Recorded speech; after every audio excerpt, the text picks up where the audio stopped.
You guys wrote our obituary back in May, and you'll continue to write our obituary. Who cares? We got 16 games. The Falcons were doubted this whole entire season. The Falcons were doubted even before there was a snap in week 1, September 11th. But now the Falcons sit in a position where they are first place in the NFC South, and nobody could have saw this happening ever since Tom Brady got bailed out by the refs. When Grady Jarrett of the Falcons was flagged for roughing the passer, Brady has gone 0-3 with the Buccaneers, and now the Falcons sit in a great position right here. They just have to get through the Carolina Panthers, who were able to get a victory with new interim head coach Steve Wilks against the Tampa Bay Buccaneers last week. However, we know the Buccaneers are declining. Brady's going through a divorce. The divorce is official right now, and quite frankly, the Buccaneers don't appear to be in it this year, and it seems like it's going to be Brady's last year. So maybe the Panthers just got lucky in that past game. But this is not going to be an easy week for the Falcons. AJ Terrell, the starting cornerback, is going to be out for this game, and this is a Falcons secondary that is already depleted. Casey Hayward just recently went on injured reserve, and now Jalen Hawkins, the safety, is not going to be available for this game. So you already took the blow to Casey Hayward against the Bengals, and really, that is how the Bengals were able to just straight up light up the scoreboard against the Falcons last week. Without Hayward, AJ Terrell at cornerback, and you're going up against a Bengals team that has T. Higgins, Jamar Chase, tons of weapons all around. The Falcons are relying on Darren Hall, relying on Oliver in the secondary at the cornerback position. That's not who they expected to be the starters going into this year. And now you got AJ Terrell, Hawkins out at safety, and also Alfred out at cornerback. So they were just razor thin at cornerback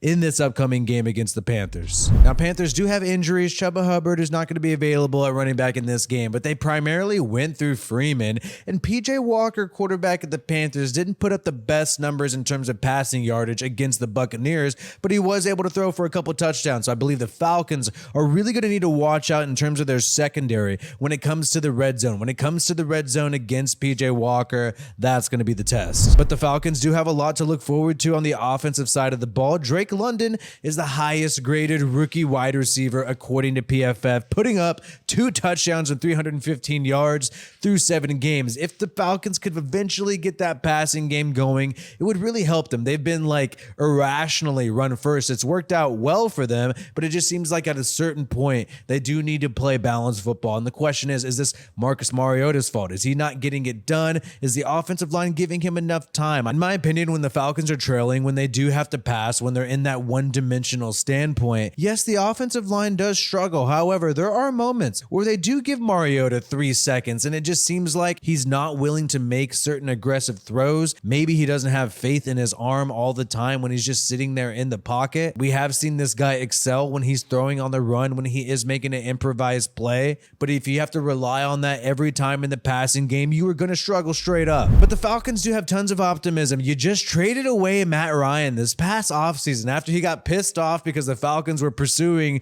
Deshaun Watson, and they traded away Matt Ryan for a 3rd-round pick. And yes, that pick is Desmond Ridder, and he's not playing right now. We talked about Mariota a little bit earlier, and we said some negative things, but honestly, Mariota has done great overall this season. I believe he's made the Falcons a lot more competitive compared to when they had Matt Ryan, and they also don't have somebody screaming on them on the sideline and throwing a tantrum in Matt Ryan, and instead you have the cool collect Mariota keeping the locker room together, allowing this team to stack some wins. And the Falcons decided to release Marlon Davidson, the former 2nd-round pick in 2020, which is pretty intense and kind of a bold move by Arthur Smith, just saying, hey, I'm not going to hold on to this guy just because he's a higher draft pick. Going to go ahead and make the decision to release him because we know he struggled with injuries, struggled to get on the football field in general and make a huge impact, but he does have that one pick 6 against Tom Brady, which was really special last year. But you see a kind of similar trend. Desmond Ridder drafted in the 3rd round with the same pick that you got for Matt Ryan, and also Marlon Davidson being a 2nd-round pick.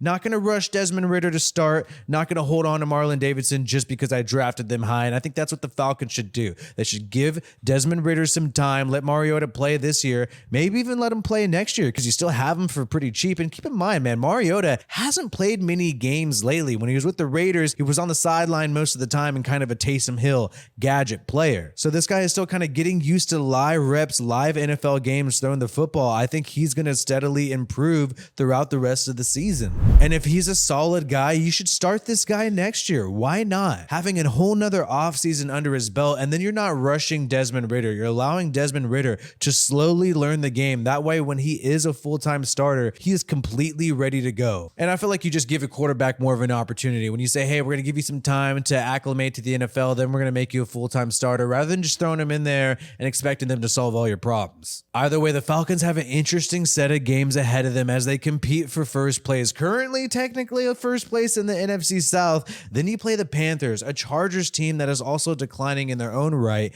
just lost to the Seahawks last week. Tons of injuries, J.C. Jackson, Keenan Allen. You can't see these guys on the football field. Now they don't even have Mike Williams, another starting wide receiver. And then you play the Panthers again, which is very interesting. Playing the same team twice in the set of 3 weeks will be very competitive on both sides because it's a division rival and you just saw each other. You know the other roster really well. But then after that, you got the Bears, who did pick up a victory against the Patriots, but they still appear to be vulnerable this year. And the Commanders, which have been somewhat collapsing until Taylor Heineke gave them some life last week against the Packers. But I'm just going to say, these are much easier games than going up against the Bengals. The Bengals were just in the Super Bowl last year, and the Falcons DBs really weren't ready for all those injuries. Now the backups have more first-team reps and whatnot, so I think you're going to see a better Falcons secondary than what you saw against the Bengals last week. We're a brand new channel. Click that subscribe button to keep this channel going for more NFL content. My name is Wi-Fi Willie. Peace out, and I hope you have a good one.